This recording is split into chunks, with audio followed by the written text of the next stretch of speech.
Movie start होती है जहाँ पर हमें ये दिखाया जाता है कि टी वायरस की वजह से एक लड़की इन्फेक्टेड हो गई है और वो लड़की वहाँ पर एक पर्सन को काट लेती है, जिससे वायरस वहाँ पर इतनी तेजी से फैल जाता है कि वो सब के सब ही ज़ॉम्बीज बन जाते हैं और अब पूरा टोक्यो सिटी उस वायरस की लपेट में आ चुका था। इसके बाद हमें कुछ गनमैन्स दिखाए जाते हैं जो वायरस से इन्फेक्टेड ज़ॉम्बीज को मार रहे होते हैं और साथ साथ वो अम्ब्रेला कॉर्पोरेशन कंपनी के ऑनर एल्बर्ट को भी इन्फॉर्म कर रहे होते हैं कि सिटी की सिचुएशन अब काफी बेटर हो गई है। अम्ब्रेला कॉर्पोरेशन मेडिसिन और ड्रग्स की वो कंपनी थी जिसने ये टी वायरस बनाया, लेकिन तभी कोई उन गनमैन्स को मार डालता है और जब एल्बर्ट को ये बात पता चलती है कि मेरे साथियों यानी गन्समैन को मारा जा रहा है, तब वो अपने एरिया को सील करवा देता है। अम्ब्रेला कॉर्पोरेशन की टोक्यो वाली ब्रांच भी दिखाई जाती है जो कि काफी बड़ी थी और उसमें जो लैब थी वो भी काफी बड़ी थी और जब एल्बर्ट को अपनी जान का खतरा होता है तो वो सिक्योरिटी को काफी स्ट्रिक्ट बना देता है, सारे गेट्स लॉक करवा दिए जाते हैं। लेकिन तभी वहाँ पर मूवी की मेन कैरेक्टर एलिस आती है और एलिस वहाँ पर अकेली नहीं होती बल्कि वो अपने डुप्लीकेट्स भी अपने साथ लाई थी। एलिस के डुप्लीकेट्स उनकी सिक्योरिटी को तोड़ देती हैं और सब सिक्योरिटी गार्ड्स को जान से मार डालती हैं और अब वो लोग एल्बर्ट को मारने के लिए उसकी तरफ बढ़ते हैं। लेकिन एल्बर्ट जो कि काफी स्मार्ट था, उसने पहले ही सारी प्लानिंग की होती है। असल में उसने उस लैब में एक सेल्फ डिस्ट्रक्ट बॉम्ब रखा हुआ था। सेल्फ डिस्ट्रक्ट एक ऐसा बॉम्ब था जो इमरजेंसी की सूरत में पूरे ही लैब को तबाह कर सकता था और जब एल्बर्ट को ये पता चलता है कि एलिस की डुप्लीकेट उसे मारने आ रही हैं, तब वो एक हेलीकॉप्टर में बैठकर वहाँ से चला जाता है। लेकिन जाते जाते वो उस बॉम्ब को एक्टिवेट कर देता है, जिसकी वजह से वहाँ पर काफी बड़ा ब्लास्ट होता है और एलिस की सारे डुप्लीकेट्स उस ब्लास्ट में मारी जाती हैं। लेकिन असली जो एलिस होती है वो स्मार्ट प्लानिंग करते हुए जहाज में भी पहुंच चुकी थी और जब एलिस एल्बर्ट को मारने लगती है तब एल्बर्ट उसके गले में एक इंजेक्शन इंजेक्ट कर देता है, जिसकी वजह से एलिस की सारी पावर्स खत्म हो जाती हैं और वो एक नॉर्मल इंसान बन जाती है। उन दोनों की फाइट की वजह से उनका प्लेन कंट्रोल से बाहर हो जाता है और वो प्लेन एक पहाड़ से टकरा जाता है और क्रैश हो जाता है। लेकिन उस क्रैश प्लेन से एलिस खुद को बचा कर वहाँ से चली जाती है। इसके बाद 6 महीने गुजर जाते हैं और एलिस एक लोकेशन पर आर्केडिया नामी जगह के लिए निकल जाती है और जब एलिस वहाँ पर पहुँचती है तो वो देखती है कि यहाँ पर तो बहुत ज्यादा प्लेन्स हैं, लेकिन इंसान का कोई नामो निशान नहीं है, यानी जितने भी लोग यहाँ पर मौजूद थे अब वो यहाँ पर नहीं बसते। इस बात को लेकर एलिस काफी परेशान होती है और ये भी पता करवाने की कोशिश करती है कि आखिर वो सब लोग गए कहाँ पर हैं। इन सब मोमेंट्स और एलिस अपनी एक्टिविटीज को एक कैमरा में भी कैप्चर कर रही होती है, जैसे वो आज कहाँ गई, उसने आज क्या किया, क्या एक्सप्लोर किया, और वो रिकॉर्डिंग में ये भी कह देती है कि मुझे तो ऐसा लग रहा है कि जैसे मैं अकेली ही सर्वाइवर रह गई हूँ। फिर एलिस को वहाँ पर एक हेलीकॉप्टर दिखता है। जब एलिस उस हेलीकॉप्टर को चेक कर रही होती है तब उसे याद आता है कि ये तो वही हेलीकॉप्टर है जिसमें उसने अपने साथियों और बच्चों को भेजा था। तब वो उस हेलीकॉप्टर को चेक करने लगती है, लेकिन उसे वहाँ पर कुछ नहीं मिलता। लेकिन किसी दूसरे प्लेन में उसे किसी की प्रेजेंस फील होती है और वो अपनी गन्स निकाल लेती है और उस प्लेन की तरफ आगे बढ़ती है। लेकिन उस प्लेन में से बैट यानी चमगादड़ निकलते हैं। लेकिन एलिस को अभी भी डाउट हो रहा था कि जरूर वहाँ पर कोई ना कोई है और वो और ज्यादा चेकिंग करने लगती है और उसे वहाँ पर एक लड़की मिलती है जो अजीबोगरीब हरकतें करते हुए एलिस पर अटैक कर देती है और जब एलिस उसे शूट करने लगती है तब वो देखती है कि ये लड़की कोई और नहीं बल्कि उसकी साथी एक फीमेल सोल्जर है और उसके ऊपर अम्ब्रेला कॉर्पोरेशन की एक स्पाइडर डिवाइस लगी हुई थी।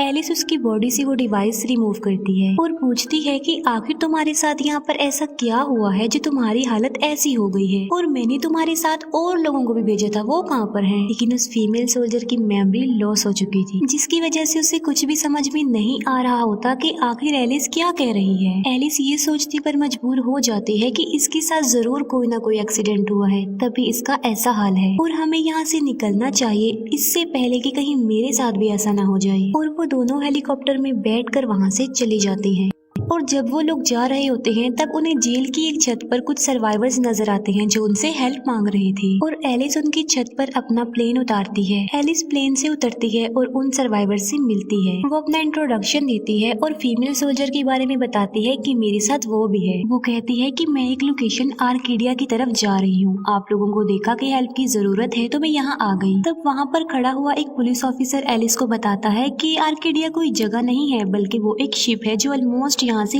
1 किलोमीटर की दूरी पर है। तब एलिस कहती है कि हमारे लिए वहाँ पहुँचना काफी डिफिकल्ट है क्योंकि नीचे काफी ज्यादा ज़ॉम्बीज हैं और उनके बीच से निकलना तो इम्पॉसिबल है। वो लोग एलिस को एक प्रिजनर से मिलवाते हैं। एलिस उस प्रिजनर से मिलती है और पूछती है कि इन लोगों ने तुम्हें प्रिजनर बनाकर क्यों रखा हुआ है, जिस पर वो प्रिजनर जवाब देता है कि मैं इसी जेल का सोल्जर था और मैंने कैदियों को आजाद करवाने की कोशिश की ताकि वो भी ज़ॉम्बीज के खिलाफ लड़ सके, लेकिन उनमें से कुछ कैदी ऐसे थे जिन्हें ये बात अच्छी नहीं लगी और उन्होंने मुझे यहाँ पर कैद कर दिया। लेकिन मैं यहाँ से निकलने का रास्ता भी जानता हूँ और अगर तुम मुझे यहाँ से आजाद कर दोगी तो मैं तुम लोगों को सेफली उस शिप तक पहुँचा सकता हूँ। इतनी ही देर में वहाँ पर एक सर्वाइवर आ जाता है और वो कहता है कि इसकी बातों को इग्नोर करो। एलिस जब वॉशरूम में जाती है तो उस वॉशरूम की सीलिंग तोड़कर एक ज़ॉम्बी वहाँ पर आ जाता है जो कि काफी खतरनाक नजर आ रहा था और वो ज़ॉम्बी उन लोगों पर अटैक कर देता है। लेकिन तभी एलिस अपनी गन निकालकर उसके सर पर शूट कर देती है जिसकी वजह से वो ज़ॉम्बी मर जाता है और उसके अंदर से बहुत सारे कॉइन्स निकलते हैं। ये देखकर वो सर्वाइवर एलिस को कहता है कि तुम तो काफी स्मार्ट हो। तब एलिस उसे अपने वेपन्स दिखाते हुए कहती है कि इन ज़ॉम्बीज को मारना मेरे लिए कोई नई बात नहीं है,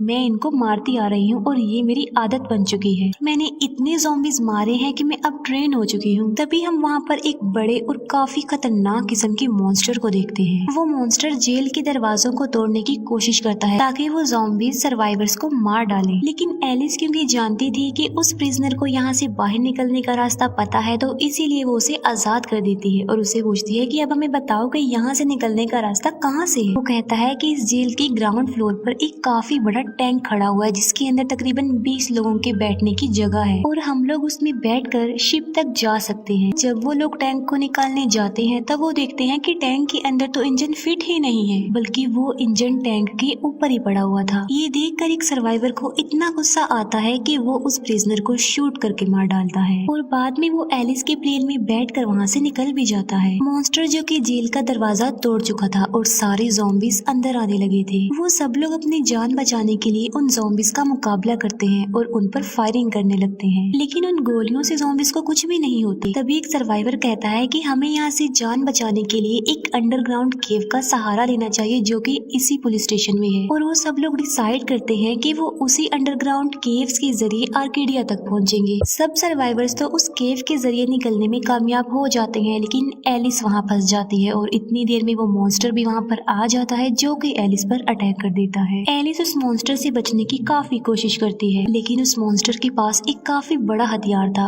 और यहाँ पर एलिस हारती हुई ही नजर आ रही थी। तब एलिस की हेल्प करने उसी की साथी फीमेल सोल्जर वहाँ पर आ जाती है और वो मॉन्स्टर उन लोगों की तरफ अटैक करने के लिए भागता है, लेकिन बिल्कुल ठीक वक्त पर एलिस उसके सर पर शूट करने में कामयाब हो जाती है जिससे वो मॉन्स्टर मर जाता है और उसके सर में से बहुत सारे कॉइन्स निकलते हैं और वो दोनों भी उस केव में चली जाती हैं। वो लोग केव से गुजरते हुए एक रास्ते पर पहुंचते हैं लेकिन एक सर्वाइवर को ज़ॉम्बीज पकड़ लेते हैं और उसे वहां से ले जाते हैं। एलिस अपने बाकी साथियों को लेकर एक बोट में बैठती है और वो लोग आर्केडिया की तरफ बढ़ते हैं और जब वो लोग आर्केडिया पर पहुंचते हैं तब उन्हें पता चलता है कि आर्केडिया की तरफ से भेजी गई रेडियो ट्रांसमिशन जिसमें ये कहा गया था कि सर्वाइवर्स यहाँ पर आ जाएं, यहाँ पर खाना पानी मौजूद है, वो 3 दिन पहले की ट्रांसमिशन थी और जिन्होंने भेजा था वो लोग भी यहाँ पर नहीं थे और इन्फॉर्मेशन लेने के लिए वो उस शिप के रिकॉर्ड चेक करती है। तब एलिस को पता चलता है कि तकरीबन 2000 से ज्यादा लोग जो अभी भी इस शिप पर जिंदा हैं, मगर एलिस को ये पता नहीं चल पाता कि आखिर वो है कहाँ पर। ये बात जानने के लिए एलिस और शिप की बेस ग्राउंड में जाती है और वो वहाँ पर अम्ब्रेला कॉर्पोरेशन का लोगो देखती है जिससे उसे पता चल जाता है कि ये बोट भी अम्ब्रेला कॉर्पोरेशन की बनाई गई है और अम्ब्रेला कॉर्पोरेशन ने ये फेक न्यूज फैलाई थी कि सर्वाइवर्स यहाँ पर आ जाएं और अम्ब्रेला कॉर्पोरेशन ने ऐसा इसलिए किया था ताकि जो लोग यहाँ पर आए वो उन पर अपने एक्सपेरिमेंट्स कर सके। और जब एलिस को ये बात पता चलती है तब उसे काफी गुस्सा आता है और वो उन लोगों को वहाँ से निकालने की कोशिश करती है। जब वो लोग वहाँ से निकल रहे होते हैं तब एलिस को उसकी पुरानी फीमेल सोल्जर नजर आती है और उसके सीने पर भी सेम स्पाइडर डिवाइस लगाई गई थी। एलिस उस डिवाइस को रिमूव करती है और उन लोगों की जान बचाती है और इतनी ही देर में वहाँ पर एल्बर्ट आ जाता है और ये सारा किया धरा किसी और का नहीं एल्बर्ट का था, यानी इस सब प्लानिंग के पीछे एल्बर्ट का हाथ था। अब यहाँ पर सवाल ये उठता है कि एल्बर्ट का प्लेन तो क्रैश हो गया था तो वो जिंदा कैसे बचा। असल में एल्बर्ट के अंदर भी वो टी वायरस है जो एलिस के अंदर है, जिसकी वजह से वो मरा नहीं था बल्कि वो इस शिप में आ गया और यहाँ पर एलिस और एल्बर्ट के बीच काफी बड़ी फाइट होती है। वो दोनों एक दूसरे से लड़ते हैं और एक दूसरे पर काफी भारी पड़ जाते हैं, लेकिन एलिस एल्बर्ट का सर फोड़ने में कामयाब हो जाती है, जिससे एल्बर्ट की मौत हो जाती है। इतनी ही देर में वहाँ पर एक आदमी आ जाता है और एलिस को पता था कि ये एल्बर्ट के साथ मिला हुआ है और वो उसे वहीं पर बंद करके वहाँ से चली जाती है। एल्बर्ट जो कि ज़ॉम्बी बन के उस आदमी को खा लेता है और खुद को रिजनरेट कर लेता है और एक प्लेन लेकर वहाँ से भागने की कोशिश करता है। यहाँ पर भी उसने सेल्फ डिस्ट्रक्ट बॉम्ब लगाया हुआ था जिससे वो ब्लास्ट करने वाला था, लेकिन इस बार ये बात एलिस को पता चल जाती है। लेकिन एलिस यहाँ पर समझदारी का मुजाहिरा ये करती है कि वो उस सेल्फ डिस्ट्रक्ट बॉम्ब को एल्बर्ट के हेलीकॉप्टर के साथ लगा देती है और एल्बर्ट जब उस बॉम्ब का बटन प्रेस करता है तब उसका हेलीकॉप्टर तबाह हो जाता है। लेकिन एल्बर्ट इस ब्लास्ट से भी बचने में कामयाब हो जाता है, यानी एल्बर्ट अभी भी नहीं मरा होता। और दूसरी तरफ एलिस उन सब लोगों की जान बचा लेती है और वो लोग काफी खुश होते हैं। वो लोग इतने खुश हो जाते हैं और ये समझते हैं कि एलिस ने उनको एक नई जिंदगी दे दी है। एलिस फिर से रेडियो ट्रांसमिशन एक्टिवेट करती है और वो मैसेज भेजती है कि जितने भी लोग सर्वाइवर्स हैं वो आर्केडिया में आ जाएं, हम लोग आपकी हेल्प करेंगे और हम आप लोगों को खाना पीना प्रोवाइड करेंगे। लेकिन तभी वो लोग नोटिस करते हैं कि एलिस की वो ट्रांसमिशन सुनकर बहुत सारे ड्रोन्स वहाँ पर आ जाते हैं और उनकी शिप को चारों तरफ से घेर लेते हैं और ये मूवी यहीं पर ही एंड हो जाती है।